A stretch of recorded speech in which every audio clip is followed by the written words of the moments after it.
Welcome. Today we're going to be taking a look at Great Western Trail.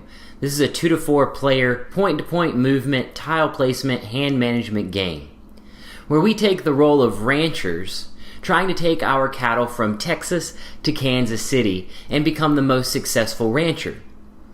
How do we become the most successful rancher? By having the most victory points at the end of the game. Now that we know what the winning condition is, let's go ahead and take a look at some of the components, the setup, and how a round and turn work in Great Western Trail. Now let's look at the components for Great Western Trail, starting with the main game board. Then we have general tiles like our general buildings that have the gray edges. Then we have worker tiles. We have hazard tiles. We have TP tiles, and we have master station tiles. Next we have cards. We have the cattle cards, and then we have objective cards and starting objective cards that have the gray back.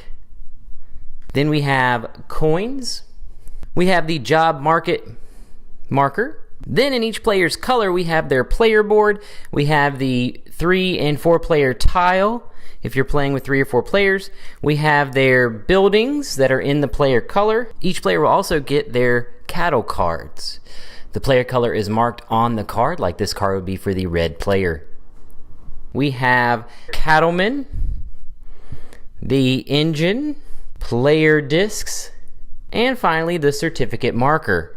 And then lastly of the components, we have the score pad. Now let's look at the setup for Great Western Trail. We're going to be setting this up for a 2-player game. There are 17 steps in setup. Step number 1 is to put the game board in the center of your table. Step 2 is to shuffle and place your station master tiles. Step 3 is to place your 7 general buildings. Now if it's your first time playing the game, they suggest you put building B on the letter B on the board. If you've played this a few times, you can place them anywhere you see a filled in square on the board with a letter on it. Step 4 is to place the job token. That's going to go in the top circle of your job market. Step number 5 is to take your worker, TP, and hazard tiles and stack them by number that's on the back of those tiles, and then shuffle them. Step 6 is to reveal and place 7 level 1 tiles and put them in their corresponding places on the lowest number. So if it's a TP, you will start on -3. Step number 7 is to place your 2 tiles, which are your worker tiles, on the job market based on the player count. So you're going to fill in all the way down to your job market marker. Step number 8 is to draw and place 2 of each of your 1, 2, and 3 tiles in the foresight section of the board. Step number 9 is to shuffle your cattle cards, and then you're going to flip over a number of them that goes along with the player count. So for 2 players you would flip over 7, for 3 players you would flip over 10, and then for 4 players you would flip over 13. Step number 10, you're going to shuffle your objective cards, and then you're going to flip 4 over on the right side of the board. Step number 11, you are going to make a coin pool for your coins of 5 and 1. Step 12, you're going to give each player a player board that they'll put in front of them, and a player count tile if you're playing with 3 or 4 players. Step number 13 is to get your 10 buildings. And if it's your first time playing, they suggest using side A of all of your buildings. If you've played it a few times, you can mix it up, making sure that every player uses the same sides of 1 through 10. Step number 14 is to get your cattleman and put him at the start location on the bottom right part of the board, to take your engine and put it at the top left of the board, to get your player discs and put them on the blue circles on your player board, and then to get your certificate marker and put it at the top spot on your certificate part of the player board. Step number 15 is to get your personal player cattle cards, shuffle, and draw 4 for your personal hand. Step number 16 is to shuffle the starting objective cards, which has the gray back, and then deal 1 to each of the players, and they will take that card and put it face up under their player board. And finally, step number 17 is to determine a starting player, and that starting player will get $6 from the bank, and then the second player will get 7, third player will get 8, and fourth player would get 9. Now let's look at what a round and turn look like in Great Western Trail. Each turn has 3 phases: the move phase, the action phase, and the draw phase. Phase 1, the move phase. During this phase, if it's the first round of the game, every player can move to any generic building they want to. If it was the second round, you would move up to your step limit. The step limit is found in box A on the player board. So for a 2-player game, blue can move up to 3.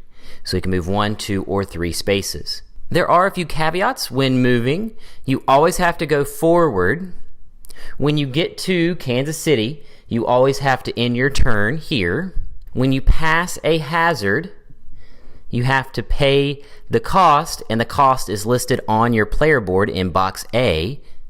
The hazards would go to the bank. If you pass another player's building tile that has a hand on it, you would pay that penalty to the other player. If it doesn't have a hand on it, it just counts as one of your steps.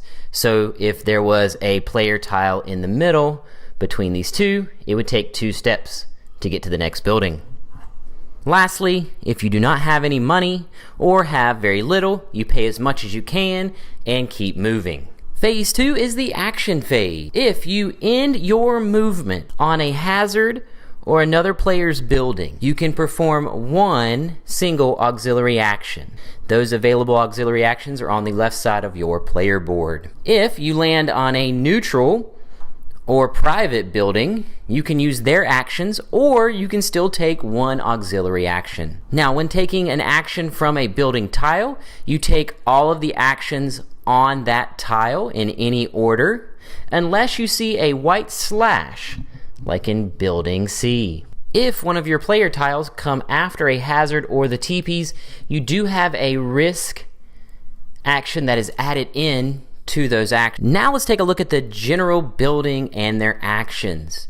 General building A, you are to discard a white cattle card for $2, and you can hire 1 worker paying the row cost, and then you can also hire a second worker paying the row cost plus 2. Building B, you are to discard 1 green cattle and gain $2. And you can also place a building tile paying the craftsman cost and the right number of crafts. So you would pay $2 for each craftsman that you need for that tile. Building C, you are to move your certificate down 1 or gain an objective card, and then you can move your engine 1 for each engineer that you have. Building D. In Building D, you can remove a TP of your choice, getting the reward or paying the cost, or you can pay $2 to move your engine 2. And then you can take an action of a single or double auxiliary action on the left side of your player board. Building E, you are to discard 1 black cattle card for $2, and then you can buy cattle from the cattle market at the bottom of the board. For this, you're going to pay the card cost based on the number of cowboys you have on your player board. Tile F is to discard 2 of the same cattle and gain $4, and remove a hazard and pay $7. Building G, you are to move your engine as many spaces as you have engineers, and then perform a single or double auxiliary action from your player board. Each of the private buildings actions are listed in the rule book. Now we're going to look at what happens if your cattlemen get to Kansas City. In Kansas City, we are going to perform 6 actions. The first action is to choose one of first level tiles. The second is to choose one of the second level tiles, and the third is to choose one of the third level tiles. Once you do so, you're going to place all 3 of those tiles. Step 4, you are going to reveal your hand of cattle cards, and if you choose, add any certificate number that you have to gain income. Once you've gained the money for that particular income, you can discard your hand. Step number 5 is to deliver cattle. You are going to pick a city that is less than or equal to your total breeding value. Your breeding value is the value of the cattle cards that you just had in your hand that you used for income. When you're picking a city, you cannot pick one that you have delivered to before, and if it's ahead of your engine, then you will pay $1 for each of the crosses that is in front of you and between you and that city. Once you've decided and paid the transport cost, you're going to place one of your discs, making sure that you're going to use the white outlined disc spaces on your player board for the white outlined cities and the black outlined discs for the black outlined cities. This moves us into step number 6, which is to move your cattleman back to the starting position in the bottom right corner and replace the foresight tile. Phase number 3 is the draw phase. After every action phase, you are going to draw cattle back into your hand to get your hand limit, which is listed in box C on your player board. So you're going to be starting at 4. Rounds and turns will continue, and as you're placing more and more of the worker tiles on this track, you'll see that the worker track tile will be going down. Once it crosses a yellow line, then at that time you're going to refill the cattle cards. So you're going to refill it up to 7 in a 2-player game, 10 in a 3-player game, and 13 in a 4-player game. Also, objectives can be played before Phase 1 or before or after Action 1 in Phase 2. When doing so, you would flip it over so that you would know that you have completed that particular objective, and objective cards do have a penalty if you do not complete them by the end of the game. Now, I do want to note how to get one of the Station Master tiles. If your engine goes into one of the turnouts, then you can, at that moment, choose to upgrade, paying the cost, putting one of your discs in that spot, and then if you want one of the Station Master tiles, you can pay one of your workers to take the place of that tile and gain it as yours.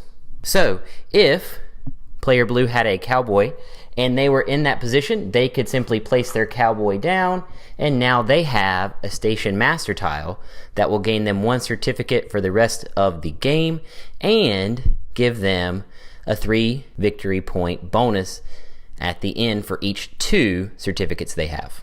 The final round starts when the worker track is filled and the marker goes off the board.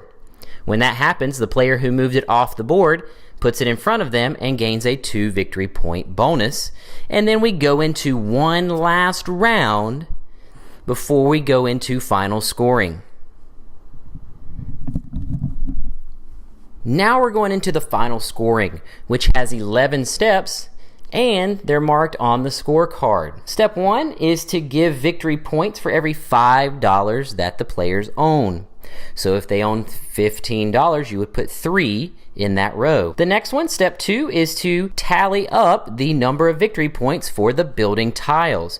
These are located in the upper right corner of the tile. Next is to gain the sum of the victory points that is unlocked with their discs on the cities. So if you had a disc on Albuquerque and El Paso, you would get 6 victory points. Step 4, you're going to give the player the sum of the victory points printed to the right of each train station that they have a disc in. Step number 5, you are going to gain the sum of the victory points printed on each one of the collected hazard tiles. 6, you are going to get the sum of the victory points from the cattle cards. 7, you are going to tally up the objective cards. Step 8 is to give players victory points based on the Station Master tiles. Step 9 is to give players victory points if they have any workers in their 5th or 6th spots on their player board. Step 10, give players 3 victory points if they manage to clear the disc on their player board that has 3 victory points above it. Step number 11 is to give